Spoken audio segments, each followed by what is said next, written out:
એક ટ્રેનમાં આપવામાં આવેલી માત્ર એક સીટ શું કોઈની આખી જિંદગી બદલી શકે છે? આ યુવક સાથે તો કંઈક એવું જ થયું. ટ્રેનમાં મુસાફરી દરમિયાન એક યુવક સાથે બનેલી ઘટના હાલમાં સોશિયલ મીડિયા પર ખૂબ જ ચર્ચામાં છે અને કહેવાય છે કે જ્યારે ટ્રેન એક સ્ટેશન પર પહોંચી ત્યારે એક યુવતી ડબ્બામાં ચડી, પરંતુ આખા ડબ્બામાં એક પણ સીટ ખાલી ન હતી.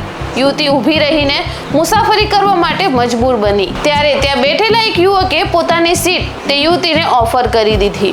શરૂઆતમાં યુવતીએ ના પાડી, પરંતુ યુવકના વધારે આગ્રહ બાદ તે સીટ પર જઈ બેસી જાય છે. આ નાનકડી મદદ પછી બંને વચ્ચે સામાન્ય વાતચીત શરૂ થઈ. મુસાફરી આગળ વધતી ગઈ અને વાતો પણ વધતી ગઈ. બંને એકબીજાના ફોન નંબર લીધા અને પછી સોશિયલ મીડિયા પર જોડાયા. સમય જતાં તેમની મિત્રતા વધુ ગાંઠ બંધી ગઈ. રોજની વાતચીત ધીમે ધીમે પ્રેમમાં બદલાઈ ગઈ. બંને એકબીજાને સારી રીતે સમજ્યા અને આખરે લગ્ન કરવાનો નિર્ણય લઈ લીધો. હવે તે યુવકનો દાવો છે કે જો તેણે તે દિવસે પોતાની સીટ ન આપી હોત તો કદાચ તેની અને યુવતીની મુલાકાત પણ ન થઈ હોત. પરંતુ અહીં એક મોટો સવાલ ઊભો થાય છે, શું ખરેખર માત્ર એક સીટ આપવાથી પ્રેમ અને પછી લગ્ન સુધીની સફર શરૂ થઈ શકે છે, કે પછી આ કહાનીમાં હજુ પણ ઘણા એવા પાસાઓ છે જે લોકો સુધી પહોંચ્યા જ નથી?